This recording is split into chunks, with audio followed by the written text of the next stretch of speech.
Thanks.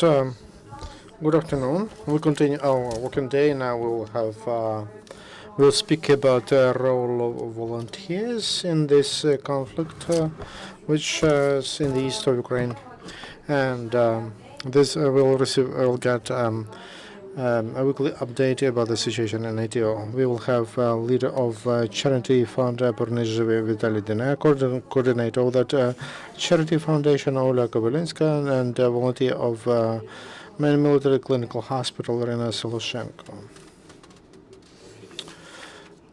Good afternoon. We hadn't, because every day we watch reports of Lysenko, and we would like to give you an additional source of information from the point of view of volunteers, and we'll see how interesting that will be. At this point, in ATO, main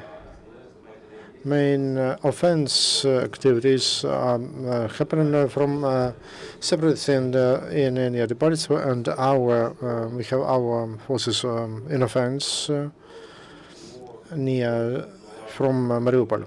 As to Novozovsk, we are close, 20 kilometers we can reach, but because though we have a ceasefire, and 3 days there will be ceasefire at all, in general, probably will not be able to reach. As to Debaltseve, the situation is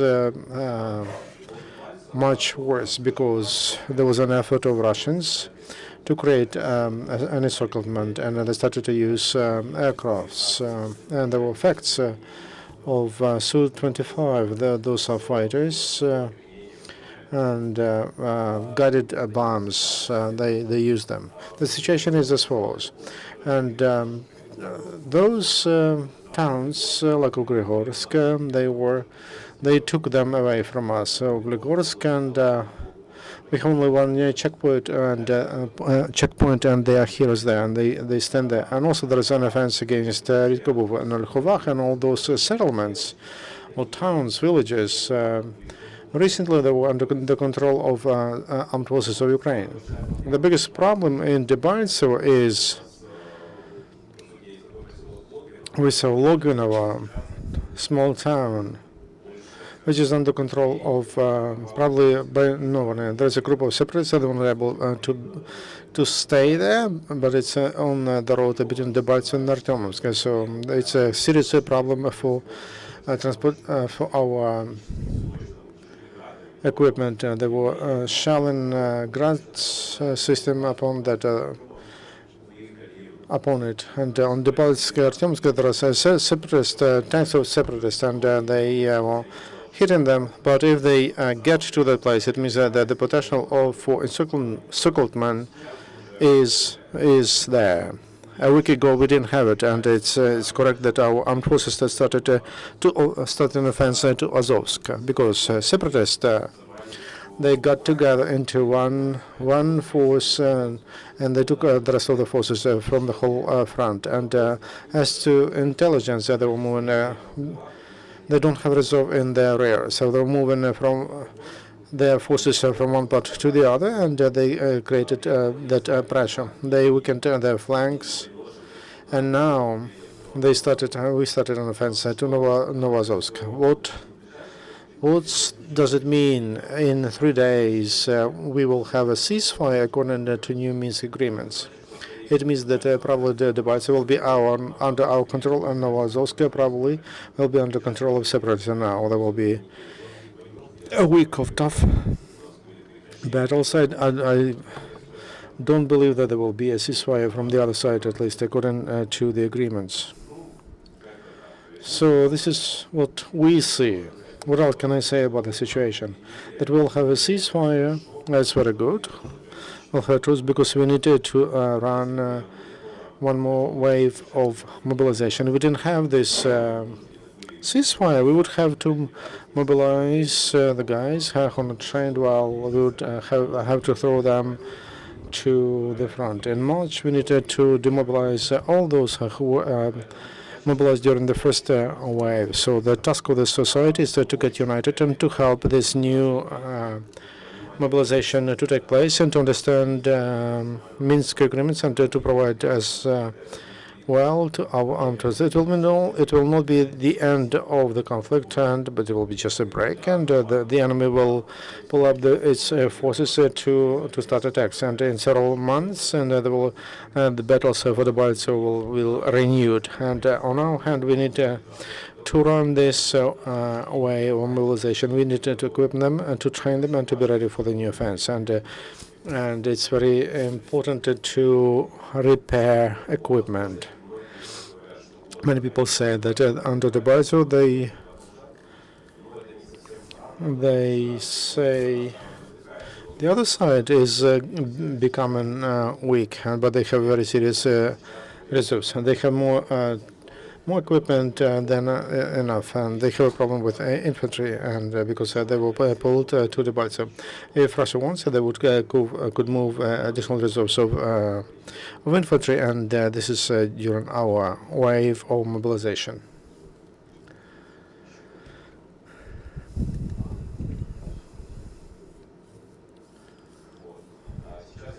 Now I'll give the floor to my colleagues, and they will inform me about IDPs, refugees, and hospitals.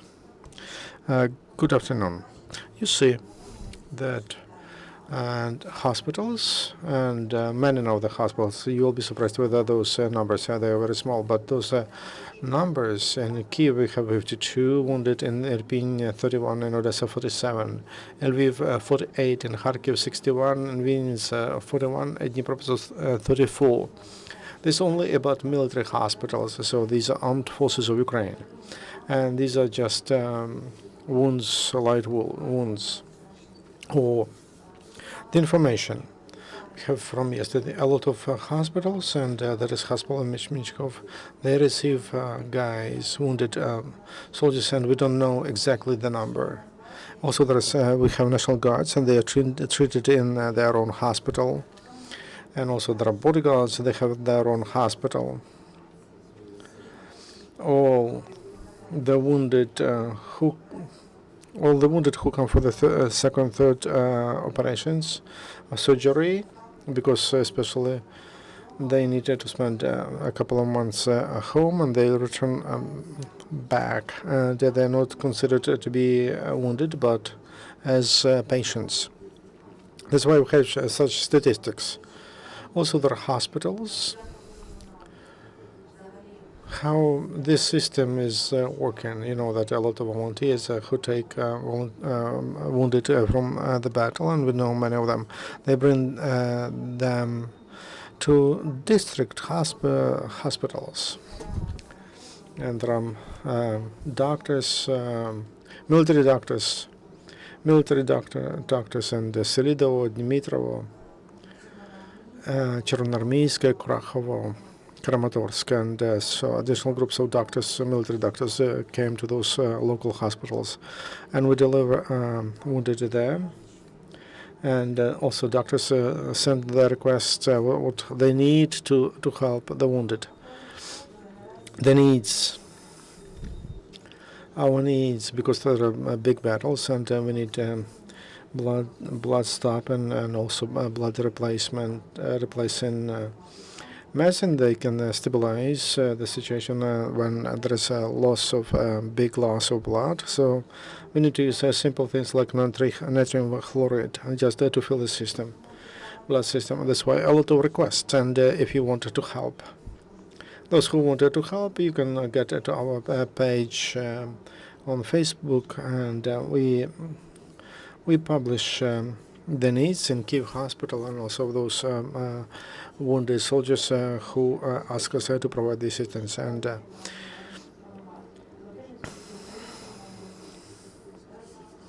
in Russian, Iryna Soloshenko in Russian, and anybody can find that information, and in private you can ask, and I always answer. Good afternoon. Today And yes, last night and during the night and during the first day, all pay attention to focus the attention on Minsk. But in ATO, it's not less hard than during the previous week. I told last week that our fund, though we are dealing with optics and communication equipment, and we decided to participate in helping with the evacuation of civilians. We do that together with the organization Donbas Source, and there is a hotline to evacuate people, and is 83131.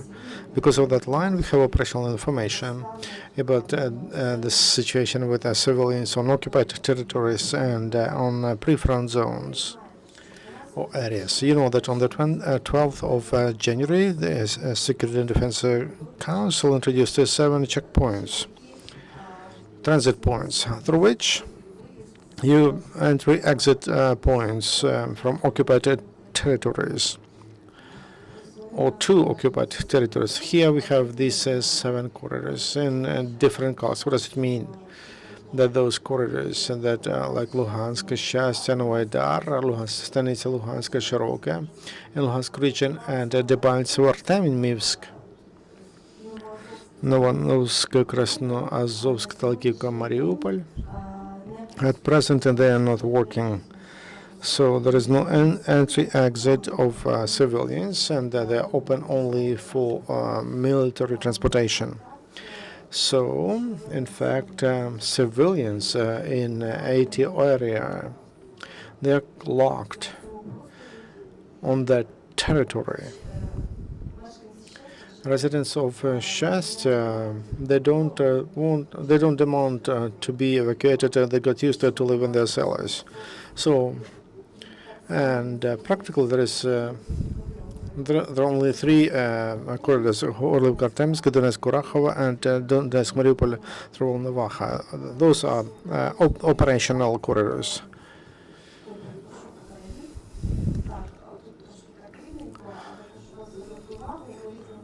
In different colors, we show an intensity of calling the hotline for evacuation. This is relative data because as soon there is information that evacuation will take place, and rumors work, and there are more and more appeals. People who cannot call us by phone, and they come to the place of evacuation probably, and especially in such points like Donetsk, and last week in Donetsk again, the authorities changed, and now professional FSB, Russian FSB, they run the city. So there is a cleansing in Donetsk of those people who are not liked by them, and especially those people, even those people who helped us, they have a problem. And President Poroshenko told that all people in captivity will be liberated as soon as military activities come closer to Gaza. You look for all the ways to leave it, and but as soon as it is calmer, people hope that there would be peace, and they refuse to be evacuated. That makes the situation complicated, because we understand if really they ceasefire, we need to use it to its maximum, and we should not strengthen not only our armed forces, but also we should help our civilians. And I hope that the government will listen to the appeals of volunteers and will unite our efforts for evacuation. I believe that I think you know about the situation with a prison in Chernuhino, and 340 inmates just fled after artillery shelling upon the colony, and 50 of them they stayed and they went to cellars. They called to the hotline and they asked to take them out, and yesterday they had an idea to walk on to the bride, so we told them not to, because we don't know who controls that area. We are not sure that Ukrainian armed forces don't take them for separate. So we ask them to stay, but the situation is they just awful. We ask the prosecution to why from the prison inmates were not taken out. Why are they there where there are battles? And I would like to remind you that on the 4th of November there was a decision of the National Security and Defense Council to evacuate prisons to the mainland. On the 15th of November, the president signed that decree, and the penitentiary service had 3 months, and if to be, they had 8 months to evacuate prisons. Active battles in Chernucha, where that prison is, they started 3 weeks ago. Not earlier, not before that. So the penitentiary service of Ukraine had enough of time to evacuate the inmates. But they have not done that. So we ask the prosecution to find and to punish those who are responsible for this. So it should be a safeguard for us not to have the same situation with other prisons and like in Artemivsk and at other places. So this is the situation. If there is any question, we'll be happy to answer. I have several questions to Vitaliy. Look, President Poroshenko told in the morning, after these many hours of negotiations, so there will be one more ceasefire after the 15th. So we still have 3 days and a half. So will there be more active battles? And how ready our soldiers are, and how ready volunteers to help. And the volunteers are ready, and will send more than 10 thermal visors. And as to military men, it's not the first week for them to work in that mode. As to our enemy, no. They run out of people and equipment. What they will, if they throw their tanks, and they will be destroyed because without infantry it's a very easy target, and it will happen the same like those that were destroyed on the highway. So we will have a lot of battles near Debaltseve, maybe with the counter offense near Novozovsk, though I'm not sure that they will be able to move their forces over there. So there will be more activities around Debaltseve, and that's it. So they will become active, and they will try, but by fact they don't have enough resources to capture Debaltseve. Maybe they will try to destroy our checkpoint near Olehorsk. Globally, Debaltseve will be under control, and after ceasefire it will be again. I only ask residents of Debaltseve during this ceasefire, please leave, because sooner or later it will be over, and there will be battles again. Now there will be a ceasefire. And I ask all residents of occupied territories and pre-front areas and where there are battles, leave as soon as possible from those regions. I understand it will be difficult. I understand that you will have to find a new place, new environment to live, but it's better than to live under fire, under shelling, because it will take 1-2 months, and then they will start battles again. Your hotline, could you repeat it again, that people can reach you? 0800 30 9110. There was a problem with coordination. We discussed last week that the state, so it's an emergency, did not cooperate with you. Have you solved your issues? No. The only person we were able to build the contact, that's Ministry of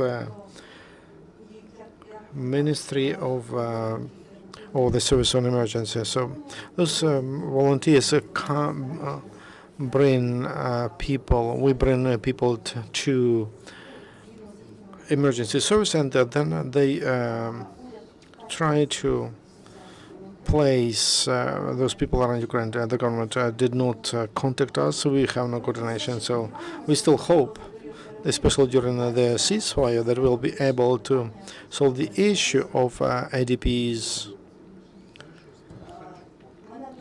And that was a good news that they started to test in Mariupol alarm system these 2 days, and it was working. That's a very good sign.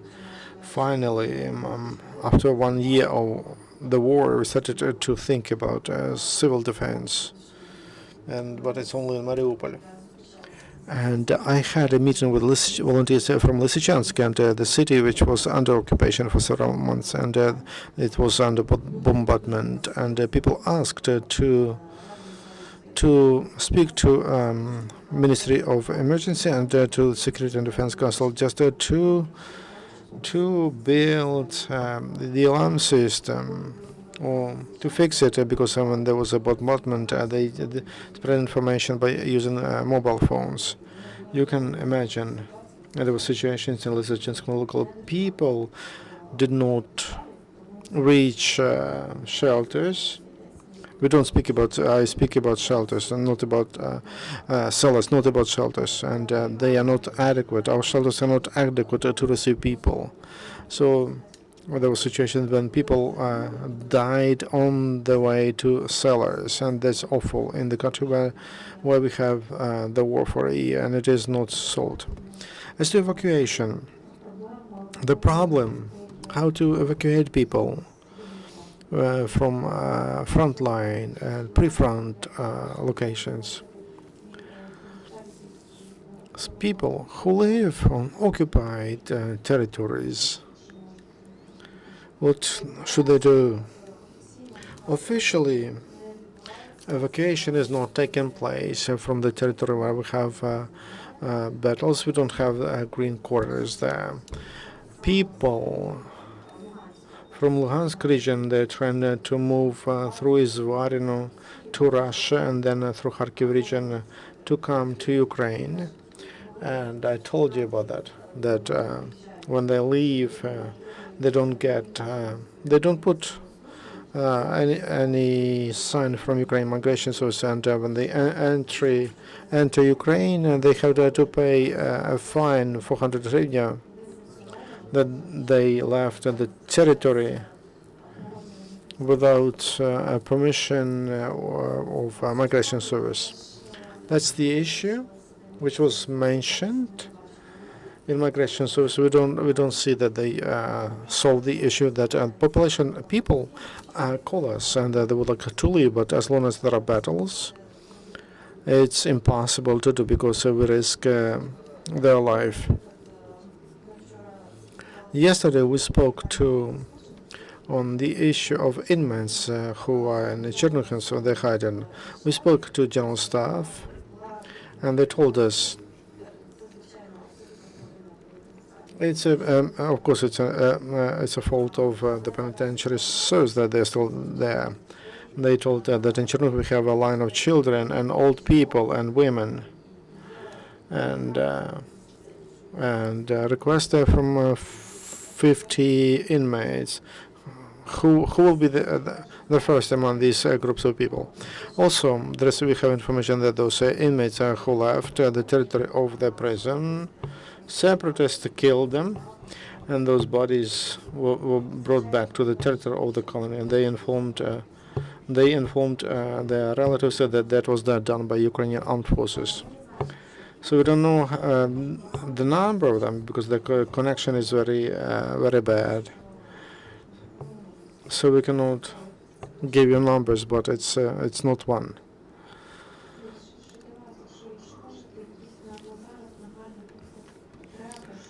Could you voice out needs of the wounded in hospitals? Because this is the 10th month, and I also go to ATO, and the needs Like, we have such an urgent need in blood. Blood replaces antibiotics strong, but we are trying to do that transparently. So we cooperate with hospitals, and when the Ministry of Defense or Healthcare cannot provide medicine, expensive medicine to the wounded, they ask us, and they do that officially, that such a wounded needs that medicine, and then we buy that medicine. And that Biovan, for example, which costs on 55,000 hryvnia. And it's clear that relatives cannot provide that, and it's clear that in that situation when they have a very bad, very heavy wounds, so we are pressed by time. So I would like to ask the producers that our soldiers need, please may give us a discount when we buy for the wounded, because that's we are talking about life, and albumin, Biovan, strong antibiotics, but all of that should we need to abdominal traumas, very heavy and explosive, and they are a lot of, and so people who wanted to help, I can go to your website, to Facebook, and there is information there. Yeah, and I can honestly, I'm trying people to communicate with the wounded and with their relatives for them to see whom they help. Colleagues, do you have any question? No. I will finish on with the main thesis of this story. The first one, we need to start changes, and we'll have a month and a half of truce, and we can do something, or we may fail, and then there will be battles again. You, as an example, I would like to tell you about a case that changed the mind of my friend. It's about a girl who in Mariupol, by fragment, she's less than a year, and 7 centimeters of her leg was lost. She lost, and 7 centimeters. If we speak in terms of prosthesis, it will cost 60,000 euro a year.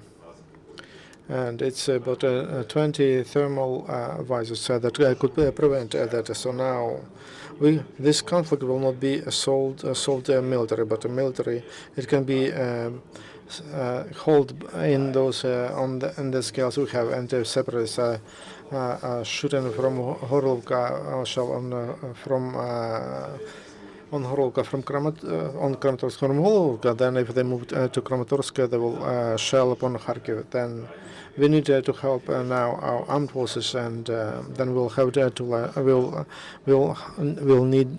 we'll have a less of need to help. I would like to thank Ukrainian people. I would like to thank our sponsors, because now night vision devices were provided by volunteers only. And just please put a small video. Just to finish on something positive, I could watch. We have a different program these days, and as to supplies, we're behind the armed forces of Ukraine. Why? Because they are provided by special services of the U.S. They worked. They have drones, and they have thermal visors, and with those capabilities, technical capabilities, that they don't allow it to be efficient, us to be efficient, and because we have huge losses on the line. Everything we do, our enemy sees, and everything we say, the enemy hears. We cannot fight against. I would like to thank Ukrainian people who made this video possible. Thank you very much, friends, and we see you. Looking forward to see you next week, and rest. Take care. Colleagues, our next briefing of Colonel Lysenko in several minutes.